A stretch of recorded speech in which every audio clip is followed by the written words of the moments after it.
Vamos a partir entonces del reforzamiento número 1 de la unidad 1, números reales. Vamos a ver.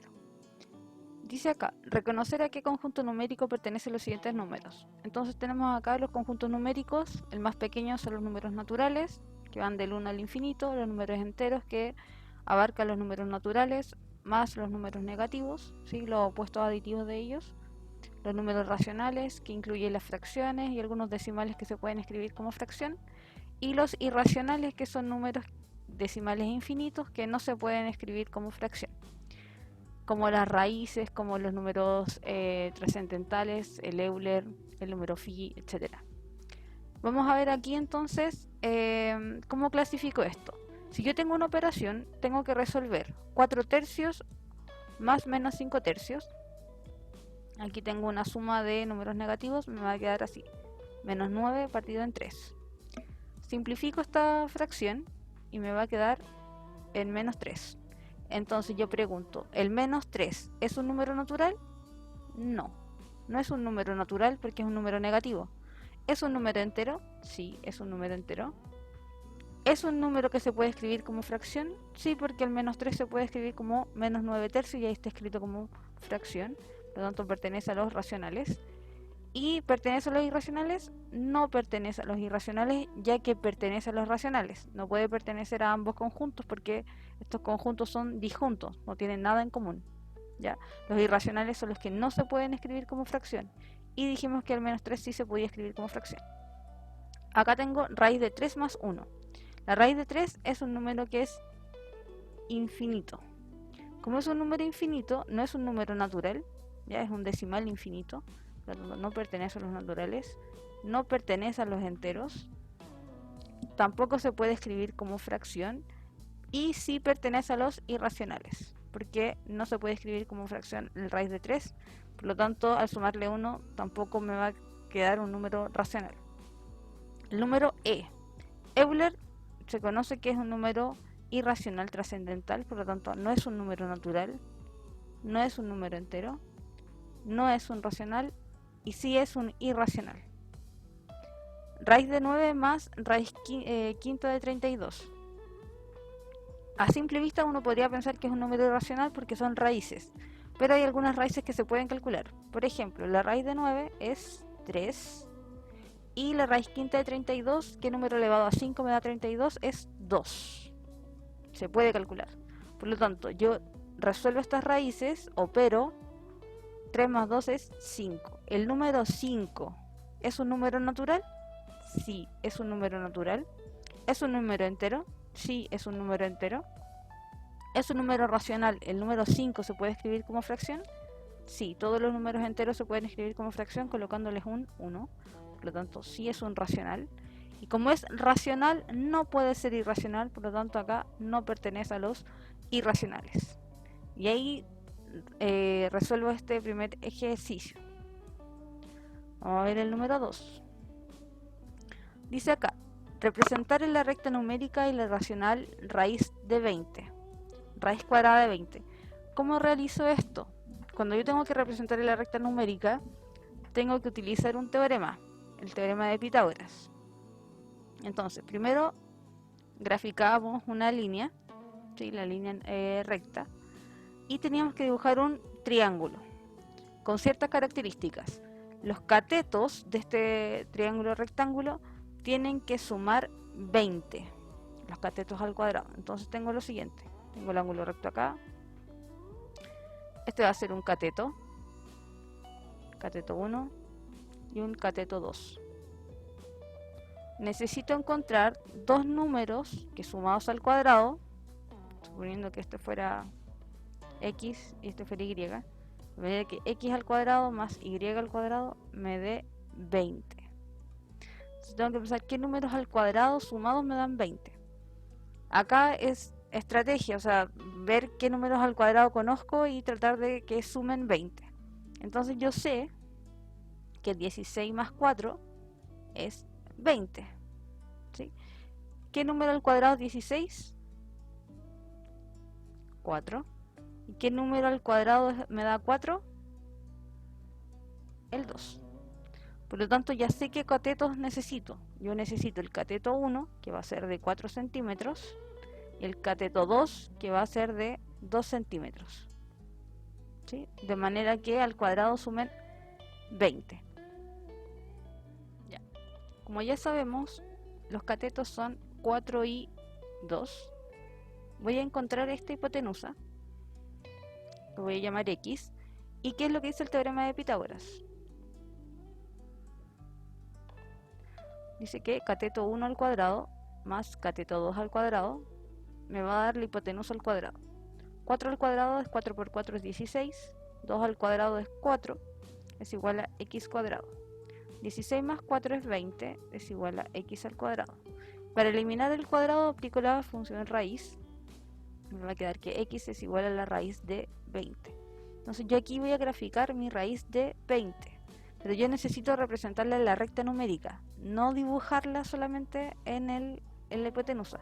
Por lo tanto, con el compás, concentro en el vértice inferior, que va a ser el centro, abro mi compás y trazo la línea verde que yo dibujé aquí. Ustedes lo van a trazar con el compás y van a marcar este punto. Este punto que aparece aquí al intersectarse con la línea recta es la raíz cuadrada de 20. ¿Ya? ¿Por qué? Porque mide exactamente lo mismo que esta distancia, que es el radio de la circunferencia. Este radio coincide con esta medida, que está hasta el punto de acá, porque es una circunferencia. ¿Sí? Así representamos entonces los números irracionales en la recta numérica utilizando el teorema de Pitágoras y el triángulo rectángulo.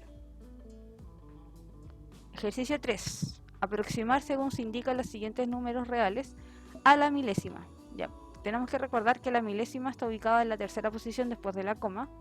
Tenemos acá los décimos, centésimos, milésimos. ¿Sí? Por lo tanto, tenemos que aproximar a la milésima. Aquí está destacado con negrito. Entonces yo voy a aproximar, voy a truncar. ¿Qué significaba truncar? Truncar significa cortar. Cortar en la milésima. Entonces yo corto en el número 3, entonces el número que me queda es 345,783 milésimos. Lo corto. Redondear. ¿Qué significa redondear? Al contrario del truncar, el redondeo, yo me tengo que fijar en la cifra que sigue. La cifra que sigue a la milésima, en este caso en el 6. Si ese número 6, ese número que está después de la milésima, es mayor o igual a 5, el número 3 aumenta en una unidad. Como en este caso sucede eso, el número me va a quedar en 345,784. Se aproxima hacia arriba, se redondea. Si el número hubiese sido un 3, ese número fuera más pequeño que 5, el número queda exactamente igual, no sube, ¿sí? Se mantiene. Ahora, el exceso. ¿Qué es el exceso? Cuando yo quiero aproximar a la milésima, tomo este número y siempre lo voy a aumentar en 1. Siempre, independiente de lo que tenga al lado derecho. Siempre lo aproximo hacia arriba. Por lo tanto, el 3 se convierte en un 4. Entonces me queda 345,784. El 3 aumenta siempre. Aquí siempre se aumenta 1. ¿Sí? Y por defecto significa cortar el número en el valor que está. Si está en el número 3, se deja en el 3. Es lo mismo que truncar. Es exactamente lo mismo que truncar. Por lo tanto me queda 345,783. ¿Sí? Voy a ver un ejemplo distinto. Veamos acá.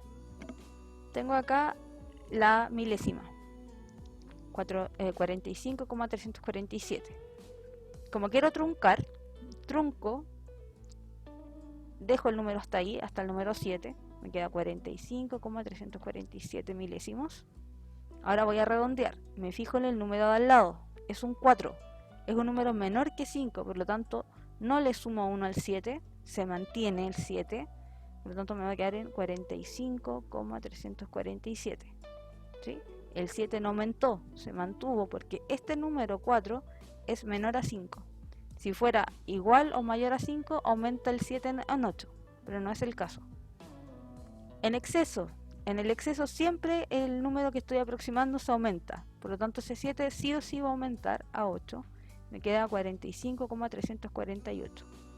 Y por defecto es lo mismo que truncar, se mantiene en el 7, me queda 45,347 y se truncó. Vamos a ver un segundo ejemplo, un tercer ejemplo. Acá tengo el 1, ahí está la milésima, y el número que está a la derecha es un 5. En el truncamiento no me importa porque el número se corta, entonces me va a quedar 366,121 milésimos. En el redondeo me importa este número, si es igual o mayor a 5, significa que este número se aproxima hacia arriba, aumenta en 1, por lo tanto me va a quedar 366,122, aumenta en 1, ¿sí? Porque es igual o mayor a 5. Entonces el número 5 es justo, por lo tanto se aproxima hacia arriba. En el exceso, este número que estoy aproximando en la milésima, el 1, siempre aumenta, sí o sí. Entonces va a ser 366,122. Y en el defecto se trunca de nuevo, igual que en la primera parte, me queda 366,121. En el último, la milésima está en la tercera posición, décimos, centésimos, milésimos, aquí. Para truncar, corto el número y me va a quedar en 234,258 milésimos. Para redondear, me fijo en el número que viene, ¿sí? En el redondeo me fijo en el número que viene. El número que viene es 6, mayor que 5, por lo tanto el 8 se transforma en 9, aumenta en 1. Me queda 234,259. Y ahí lo redondeé. En exceso, sí o sí ese número que estoy aproximando, cuando es exceso, siempre se le sube 1. Se aumenta en 1, por lo tanto me va a quedar en 234,259. Sí o sí. Y por defecto es truncar, por lo tanto corto el número, me va a quedar en 234,258. Y ahí tengo las aproximaciones por truncamiento, redondeo, exceso y defecto. Ahora ustedes tienen que resolver la actividad número 1 del reforzamiento de números reales, que tiene ejercicios similares a estos. Entonces la idea es que ustedes puedan apoyarse con este video y resolver la actividad. Nos vemos.